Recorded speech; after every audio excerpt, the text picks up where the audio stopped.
अच्छा, अब हम स्टार्ट कर रहे हैं जीआईटी। जीआईटी में हमारे पास जो पहला है वो है सीलिएक डिजीज़। सीलिएक डिजीज़ क्या होती है? बेसिकली ये ऑटो इम्यून मैल एब्जॉर्प्शन डिजीज़ है जो कि हमारे बॉडी में सेंसिटिविटी क्रिएट हो जाती है against the gluten protein. Gluten protein जो है वो राई, वीट, बार्ले में मौजूद होता है। ठीक है, अब ये जो मैल एब्जॉर्प्शन ऑटो इम्यून डिजीज़ है इसमें हमारे पास एंटीबॉडीज़ बन जाती हैं अगेंस्ट दी ग्लूटीन। ठीक है, तो जब पेशेंट जो है वो राई, वीट या बार्ले लेता है तो उसके बॉडी में इसके अगेंस्ट इम्यूनिटी डेवलप हुई होती है। तो वो क्या करता है, उसकी वजह से उसकी विलस एट्रोफी हो जाती है ऑफ द जीआईटी, और विलस एट्रोफी की वजह से मैल एब्जॉर्प्शन होती है। और सीलिएक डिजीज़ में याद रखना iron deficiency, anaemia, folic acid की डेफिशिएंसी है, विटामिन B12 सब हो जाता है, और इवन के मैल एब्जॉर्प्शन ऑफ द फैट भी हो जाती है। पेशेंट किस तरह प्रेजेंट करेगा? क्रॉनिक और इंटरमिटेंट डायरिया के साथ, स्टीड्यूरिया, फैटी स्टूल्स होंगे उसको due to malabsorption of the fat. ठीक है, स्टिंकिंग बैड स्मेल स्टूल्स होंगे, abdominal discomfort, bloating, nausea and vomiting. Weight loss important feature है क्योंकि कोई भी चीज़ एब्जॉर्ब नहीं हो रही। Iron deficiency, anaemia most common होता है। ठीक है, देन फिर folate deficiency and vitamin B12 की डेफिशिएंसी हो जाती है। मैनिफेस्टेशन ऑफ द एनीमिया कैसे होगी कि उसको फटीग होगा पेशेंट को। कॉम्प्लिकेशन इसकी क्या क्या हो सकती है? ओस्टियोपोरोसिस हो सकता है और टी सेल लिम्फोमा। ठीक है, और association not to be forgotten is the dermatitis herpetiformis, skin lesions होते हैं उसकी हिस्ट्री में। डायग्नोसिस कैसे होगी कि positive TTG and IgA the first line, these are the antibodies. ठीक है, and they are specific, they are sensitive but not specific. ठीक है, और पॉजिटिव एंडोमाइसिल एंटीबॉडीज़, ये तीन एंटीबॉडीज़ होती हैं। देन अगर TTG पॉजिटिव आ गया तो we need to confirm the diagnosis of coeliac disease by the biopsy. Biopsy is the most accurate test. Jejunal और ड्यूडेनल बायोप्सी जब हम करते हैं तो उसमें हमें villous atrophy, crypt hyperplasia and increase intraepithelial lymphocytes नज़र आते हैं। इम्पॉर्टेंट ये है कि बायोप्सी अगर हम चाहते हैं कि पेशेंट की एक्यूरेट आए तो अगर पेशेंट ग्लूटेन डाइट नहीं ले रहा है उस दौरान और पेशेंट वहाँ प्रेजेंट कर दे कि मैं जब खाता हूँ इस तरह की चीज़ें मेरे साथ होती हैं, तो आप उसको कहेंगे कि बिफ़ोर द बायोप्सी, आपने जब बायोप्सी का प्लान किया है तो बिफ़ोर 6 वीक आप पेशेंट को ग्लूटेन अपने डाइट में शामिल करने को कहेंगे। ठीक है, ट्रीटमेंट क्या है? Gluten free diet. एग्जाम्पल इसमें ये दी हुई है कि 33 ईयर ओल्ड मेल स्मोकर है, इस मेल है, नॉन स्मोकर है, रिकरेंट और क्रॉनिक डायरिया के साथ आया फॉर द 6 मंथ, और उसके क्लॉथ जो है appears to be ill fitting. ये क्या बता रहा है कि indicative of weight loss. Haemoglobin 11 है, MCV 105 है, मतलब इसको जो है वो मेगालोब्लास्टिक एनीमिया की तरफ लेके जा रहा है। तो most likely diagnosis the coeliac disease. ठीक है, एंडोस्कोपी और ड्यूडेनल बायोप्सी पे आपको विलस एट्रोफी नज़र आएगी। फिर हम आ जाते हैं another important topic which is Crohn versus ulcerative colitis. Crohn disease के लिए हमें ये याद रखना है कि ये किसी भी पार्ट ऑफ द जीआईटी में हो सकता है from mouth to anus, but जो टर्मिनल इलियम है वो इसका मोस्ट कॉमन लोकेशन है, वहाँ से ये स्टार्ट होता है। एंडोस्कोपी हम लोग करेंगे क्रॉन डिजीज़ में, उसकी प्लीजन नज़र आएंगे, ट्रांसम्यूरल अल्सरेशन होंगी विच इज़ डीप अल्सर, तीनों लेयर को इन्वॉल्व किया हुआ था, कोबल स्टोन अपीयरेंस होती है इसकी। ठीक है, तो C4 याद रखना, Crohn disease and C4 cobble stone appearance. Histology पे ग्रैनुलोमा नज़र आता है, इंक्रीज गॉबलेट सेल्स नज़र आते हैं। एग्जामिनेशन हम लोग करते हैं तो एब्डोमिनल पेन और मास on the right iliac fossa. Right iliac fossa is important. ठीक है, क्रॉन में आ रहा है इसे याद रखना, राइट इलियक फोसा पे होता है। डायरिया होता है नॉन ब्लडी, ठीक है, but can be bloody. Weight loss is more common और इसमें फिस्टूला, पेरी एनाल फिस्टूलाज और एनाल फीचर्स वगैरह बनने के चांसेस होते हैं। और जो अल्सरेटिव कोलाइटिस है उसमें क्या होगा कि ये म्यूकस मेम्ब्रेन को अफेक्ट करती है और रेक्टम से स्टार्ट होती है। ठीक है, और रिट्रोग्रेड फैशन में जाती है। बेरियम एनीमा में टेस्ट करवाएंगे तो हमें loss of haustration, drain pipe appearance नज़र आती है। ठीक है, इसमें जो है ना वो कोई इसकी प्लीजेंस नहीं होती, इसमें लेड पाइप अपीयरेंस होती है अल्सरेटिव कोलाइटिस में। एल आ रहा है तो याद रखना लेड पाइप। हिस्टोलॉजी पे हमें क्रिप्स एप्सिस नज़र आएंगे, उसमें भी क्या नज़र आ रहा था हमें सीलिएक डिजीज़ में जब हमने बायोप्सी की थी तो क्रिप्ट हाइपरप्लेजिया नज़र आया था, इसमें क्रिप्स एप्सिस नज़र आते हैं और डिक्रीज गॉबलेट सेल्स नज़र आते हैं। ठीक है, एब्डोमिनल पेन इसमें कहाँ होता है, लेफ्ट लोअर क्वाड्रेंट में होता है, जबकि क्रॉन डिजीज़ में राइट इलियक फोसा में होता है। ब्लडी डायरिया मोर कॉमन है और primary sclerosing cholangitis is most common in ulcerative colitis. Aphthous ulcer can be seen in both Crohn disease and ulcerative colitis, however slightly more common in Crohn disease.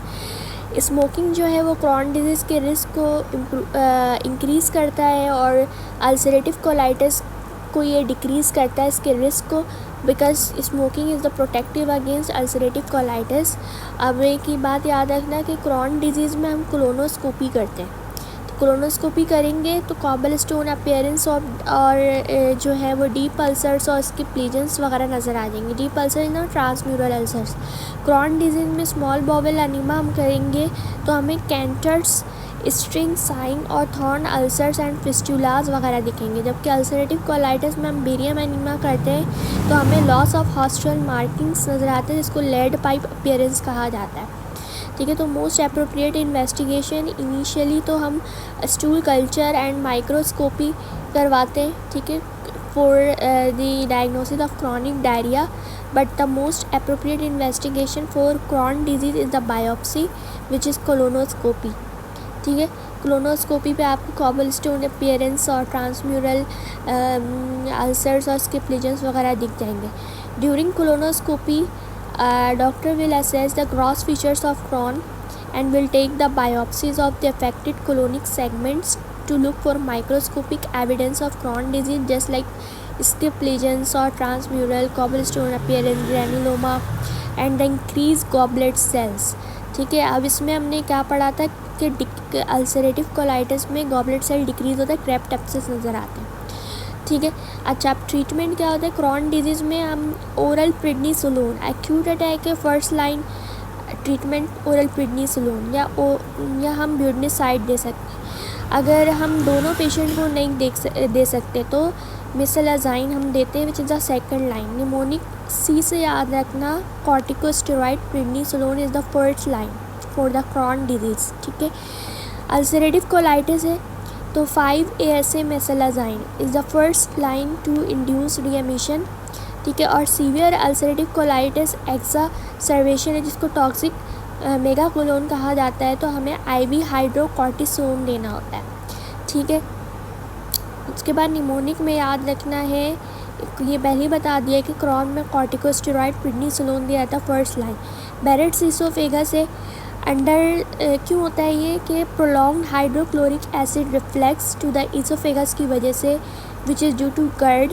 ठीक है, lower oesophagus में क्या होता है metaplasia होता है। ठीक है, मेटाप्लेजिया का मतलब क्या, जो एपिथीलियम है कॉलमनार, जो स्क्वैमस एपिथीलियम है लोअर एसोफेगस में वो कॉलमनार एपिथीलियम में कन्वर्ट होती है। तो याद रखना है squamous epithelium turns to columnar epithelium with goblet cell SC। ठीक है, S convert to C। Shampoo for children squamous से columnar, this is Barrett's oesophagus. ठीक है, तो हिस्टोलॉजी में हमें lower third of the oesophagus in patient with Barrett's oesophagus में क्या नज़र आएगा, कॉलमनार एपिथीलियम। ठीक है, और बैरेट्स इसोफेगस हमारे पास जो है वो इसोफेजल कैंसर का रिस्क बढ़ा देता है। कौन से कैंसर का रिस्क बढ़ाता है, एडिनोकार्सिनोमा का। ठीक है, जो कि लोअर 1/3 ऑफ द इसोफेगस का कैंसर है। तो ये याद रखना है कि एडिनोकार्सिनोमा जो है वो लोअर 1/3 ऑफ द इसोफेगस में होता है। ठीक है, एंड देन जो मेडिसिन है वो याद रखना है, क्रॉन में कॉर्टिकोस्टेरॉइड, अल्सरेटिव कोलाइटिस में मेसलाजाइन द फर्स्ट लाइन, और सीवियर अल्सरेटिव कोलाइटिस एक्सर्बेशन में IV को हाइड्रोकॉर्टिसोन दिया जाता है। उसके बाद एक्लेजिया है। ठीक है, एक्लेजिया में क्या होता है कि squamous cell carcinoma of the upper 2/3 of the oesophagus करवा सकता है। एक्लेजिया क्या करवा सकता है, squamous cell carcinoma of the upper 2/3 of the oesophagus, और बैरेट क्या करवाता है, adenocarcinoma of the lower 1/3 of the oesophagus, and adenocarcinoma of the oesophagus is common in GERD and Barrett's oesophagus. ठीक है, गट का पेशेंट हो एडिनोकार्सिनोमा के chances है, बेरेट इसोफेगस का पेशेंट हो एडिनोकार्सिनोमा का चांसेस है। एक्लेजिया में एस आ रहा है, याद रखना, स्क्वेमस सेल कार्सिनोमा जो है वो अपर 2/3 ऑफ द इसोफेगस में होता है। अब एक्लेजिया क्या होता है? Achalasia is a mortality disorder, ठीक है, inability to relax the lower oesophageal sphincter due to idiopathic loss of normal neural structure, that is lower oesophageal resting pressure हमारे पास इंक्रीज़ कर जाएगा। पेशेंट जो है वो progressive dysphagia to both solids and liquid के साथ प्रेजेंट करेगा।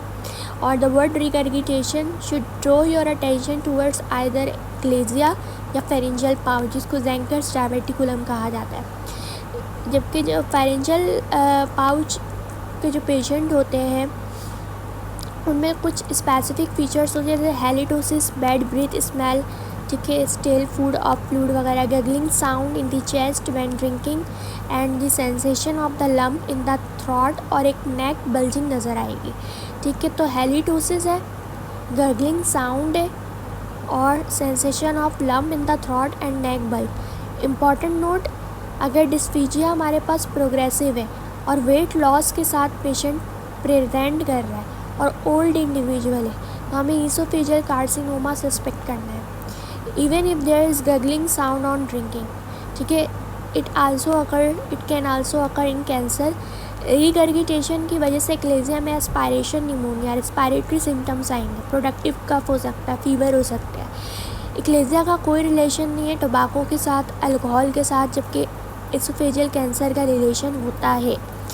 ठीक है, वाइल एक्लेजिया के अंदर चेस्ट पेन और वेट लॉस वगैरह हो सकता है। एक्सरे पर हमें mega oesophagus, large dilated oesophagus नज़र आता है। बेरियम मिल में बर्ड्स बीक अपीयरेंस नज़र आती है, विच इज़ टेपरिंग एंड हो जाता है इसोफेगस का। ठीक है, और most accurate test is the oesophageal manometry, जिसमें हमें lower oesophageal resting pressure increase नज़र आएगा। ट्रीटमेंट हम लोग क्या देते हैं? Dilatation of the lower oesophageal sphincter करते हैं, ठीक है, न्यूमेटिक डायलेटेशन करते हैं। और Heller's myotomy is the definitive treatment. जैसे एग्जांपल दी हुई है कि 45 ईयर ओल्ड वुमन प्रेजेंट किए with productive cough and moderate fever, she also complain of central chest pain, regurgitation of undigested food and dysphagia of to both solids and fluids. तो patient की age आपने देख ली, productive cough हो रहा है, ठीक है, मॉडरेट फीवर है, सेंट्रल चेस्ट पेन हो रहा है, रिगर्गिटेशन ऑफ अनडाइजेस्टेड फूड हो रहा है। ठीक है, चेस्ट एक्सरे पर मेगा एसोफेगस नज़र आया है। मेगा एसोफेगस का मतलब जो प्रॉक्सिमल साइड है वो डायलेटेड होगा और डिस्टल एंड जो है वो टेपरिंग होगा। Likely diagnosis will be achalasia. ठीक है, productive cough and moderate fever बताया था। रिस्पायरेटरी सिस्टम के सिम्टम्स आएंगे, aspiration, pneumonia due to regurgitation. Oesophageal cancer क्यों नहीं है? क्योंकि पेशेंट ओल्ड एज नहीं है, वेट लॉस नहीं है, स्मोकिंग और अल्कोहल की हिस्ट्री नहीं है, एनीमिया नहीं है, increasing progressive dysphagia to both solids and then to fluids, history of Barrett's oesophagus, history of gut, diagnostic investigation of oesophageal cancer is endoscopy plus biopsy.